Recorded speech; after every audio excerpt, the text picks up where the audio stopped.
தந்தை மகன் தூய் ஆவியாரின் பெயராலே ஆமென். இயேசு கிறிஸ்துவின் அன்புமிக்க சகோதர சகோதரிகளை உங்கள் அனைவருக்கும் கிறிஸ்து இயேசுவின் அன்புகானது வணக்கத்தை தெரிவித்துக் கொள்கின்றேன். இன்று நற்செய்தி பாகமானது மார்க் நற்செய்தி 6ஆம் அதிகாரம் 45 முதல் 52 வரையில திருவாக்கியங்கள். குறிப்பாக 46வது வாக்கியம். அவர் அவர்களிடமிருந்து விடை பெற்று கொண்டு இறைவனிடம் வேண்டுவதற்காக ஒரு மலைக்கு சென்றார். மக்கள் கூட்டம் இயேசுவை சூழ்ந்து கொண்டிருக்கின்றது. இயேசு எல்லோரும் அனுப்பிவிட்டு அவர் என்ன செய்கின்றார்? மலைக்கு தனியாக செல்கின்றார். அங்கே இறைவனை வேண்டுவதற்காக பார்க்கின்றார். அப்படி என்றால் தெய்வம் ஜெபிக்கின்ற ஒரு தெய்வமாக இருக்கிறது நாம் பார்க்கின்றோம். கடவுள் ஜெபிக்கின்ற தந்தைய ஒரு நபராக செயல்படுவதை நாம் காண்கின்றோம். அன்பாங்களே, நம்முடைய வாழ்க்கையில் ஜெபம் என்பது மிக மிக முக்கியமானது.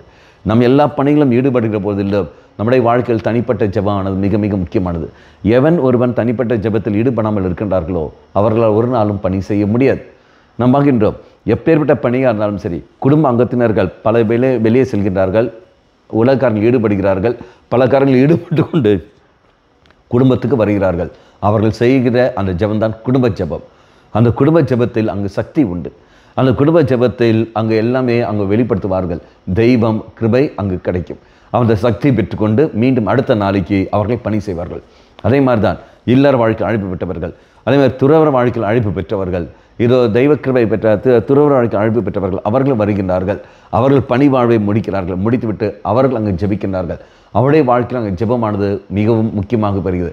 அங்கு அவர் ஜெபிக்கவில்லை என்றால் அவருடைய பணி வாழ்வில் அங்கு பிரச்சனையானது அங்கு கடந்து வருவதை நான் காண்கிறோம். அன்பார்களே, இயேசு மக்கள் கூட்டத்தை அனுப்பி கொண்டு எவ்வாறு ஜெபத்துக்கு முக்கியத்துவம் கொடுத்தாரோ அதே போல் நீங்களும் நானும் நம்முடைய வாழ்க்கையில் ஜெபத்துக்கு முக்கியத்துவம் கொடுப்போம். அதுக்கேற்றபடி நாம் செயல்படுவோம். கண்களை மூடிக்கொள்ளுங்கள்.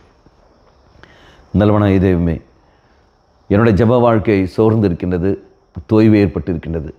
எங்கள் குடும்பத்திலும் சரி அந்த ஜெப வாழ்க்கையில் தோய்வோடு இருப்பதை நாங்கள் காண்கின்றோம். இதை நாங்கள் ஓடி வருகின்றோம்.